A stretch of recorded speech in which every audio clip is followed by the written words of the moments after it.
Here are what are considered the biggest pros to a UBI.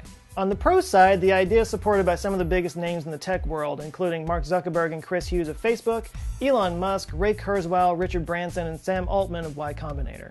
Not saying that because these guys like the idea is the reason that we should be doing it, but they are definitely people who understand automation and AI and what's coming, so I feel like their opinion should hold a little bit more weight. Reducing insecurity has ripple effects that go from intangible things like improving problem solving and creativity to very tangible things like a reduction in crime, because desperate people do desperate things. Our current welfare system, in the United States anyway, puts so many conditions on who can get benefits and what kind of benefits and how much they get that it takes a whole army of people to analyze and process and keep track of them, and goes on and on.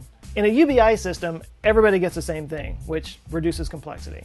It'll allow people the time they need to find better jobs that are more at their experience level. When people get laid off, they usually have a reduction in wages just because they've got to keep food in their mouths, so they take the first thing that comes along.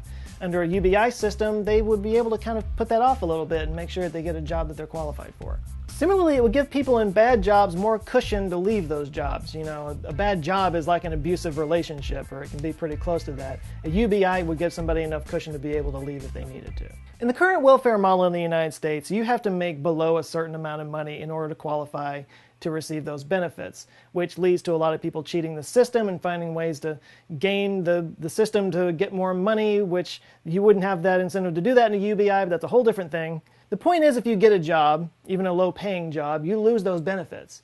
And depending on the job and what kind of benefits you may or may not get, you might have to spend extra money just to get to and from the job. You might have to spend money on benefits that you used to get for free, and it might completely even out, or you might even make less money than you made before. Our current welfare system can actually de-incentivize you to get a job. Conservatives have been saying this for years. With the UBI, you would still get that full amount of money even after you get a job.